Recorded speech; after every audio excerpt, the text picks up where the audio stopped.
গরম গরম সিঙ্গারা খেতে কার না ভালো লাগে। ছোট থেকে বড় সকলেরই পছন্দ।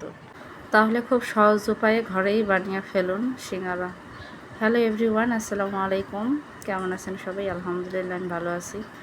আমি মমস কিচেন বাই সুলতানা। যে যেখান থেকে দেখছেন আমার ভিডিওটি, দেশ বা দেশের বাহিরে, সকলকে জানাই আন্তরিক শুভেচ্ছা ও ভালোবাসা। আমি আমার পরিমাণ মতো আটা নিয়ে নিয়েছি।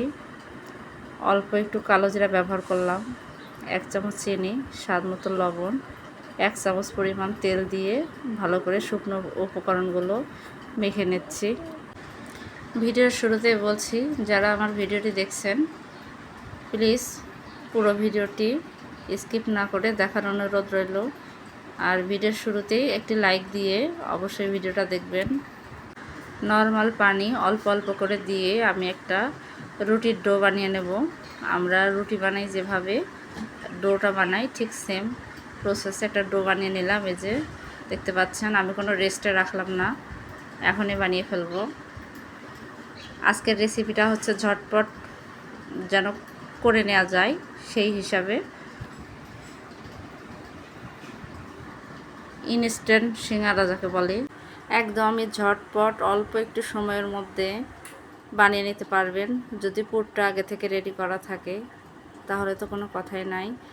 দেখতে পাচ্ছেন কিভাবে বানিয়ে নিচ্ছি। এভাবে আমি সবগুলো বানিয়ে ফেলব। একবার হলেও ট্রাই করে দেখবেন, খুবই ইজি। আমি যখন সময় বাঁচাই তখন ঠিক এভাবে বানাই। এভাবে বানিয়ে ডিবে সংরক্ষণ করতে পারেন। যখন বাচ্চারা চাইবে বাস বের করে শুধু ভেজে দেবেন, গরম গরম খুশি মনে খেয়ে নেবে। হোটেল থেকে কিনে আনলে মনের চাহিদা মতো খাওয়া যায় না, আবার গরম থাকে না, অনেক সময় পুরটাও গন্ধ করে। আর আটাটাতে ফ্রেশ ছিল কি না, পোকা ছিল কি না, ওরা অনেক বানায়, সেক্ষেত্রে অতটা চেক করে না। আমার মনে হয় দোকানের অস্বাস্থ্যকর পরিবেশ থেকে কিনে আনে খাওয়ার থেকে স্বাস্থ্যসম্মত উপায়ে ঘরেই তৈরি করে খাওয়াই উত্তম আমি মনে করি। তাতে আমাদের শরীর সুস্থ থাকবে, মনের যেটা চাহিদা সেটাও মিটে যাবে। আমি এই যে সব ভেজে নিচ্ছি। তেলটা গরম হয়ে গেলে সিঙ্গারাগুলো ছেড়ে দিয়েছিলাম। দেখেন কিভাবে ভাজতেছি। আগের বার সিঙ্গারা ভাজতে যেয়ে অ্যাক্সিডেন্টলি গরম তেল পড়ে পুড়ে গিয়েছিলাম। তাই বলবো আপনারা একটু সতর্কভাবে ভাজবেন। এসব ভাজা পোড়ার কাজ খুব সাবধানে করবেন। আমিও সাবধানে করেছিলাম, তারপরেও এরকম একটা অ্যাক্সিডেন্ট হয়ে গেছিল।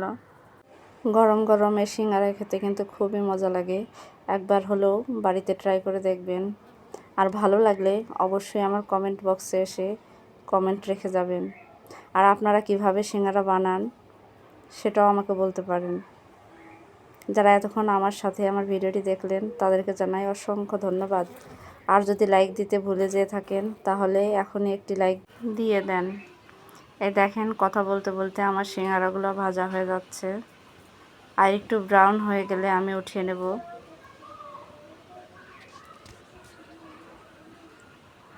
ভিডিওটি যদি ভালো লাগে তাহলে লাইক কমেন্ট শেয়ার করে দেবেন। আমার এই সিঙ্গারা রেসিপি যদি ফেসবুক পেজ থেকে দেখেন তাহলে আমার ফেসবুক পেজটা ফলো দিয়ে রাখবেন। আর ইউটিউব চ্যানেল থেকে দেখলে আমার চ্যানেলটাকে সাবস্ক্রাইব করে আমার চ্যানেলের পাশেই থাকবেন। আপনাদের ভালোবাসা ও সাপোর্ট সামনে এগিয়ে যাওয়ার অনুপ্রেরণা জাগায়। তাই বলবো, ভালোবাসা ও সাপোর্ট দিয়ে সামনে এগিয়ে যেতে সাহায্য করবেন। আমি দেখেন এক ব্যাচ ভেজে নিলাম, উঠিয়ে নিচ্ছি। পাশে থাকা বেল আইকনটি প্রেস করে দেবেন, তাহলে আমার যে কোনো নতুন ভিডিওর নোটিফিকেশন চলে যাবে, আপনি আপনার সময় মতো দেখে নিতে পারবেন। যারা এতক্ষণ আমার ভিডিওর সাথেই ছিলেন তাদেরকে জানাই অসংখ্য ধন্যবাদ। আমি এবার সার্ভ করে দেখাচ্ছি। দেখেন মাশাআল্লাহ কত সুন্দর লাগছে, খেতেও সেরকম টেস্টি ছিল। এর সাথে সস ও সালাদ হলে খুবই ভালো হয়। আমার হাতের কাছে সস ছিল না, তাই আমি শুধু সিঙ্গারাই সাজিয়েছি।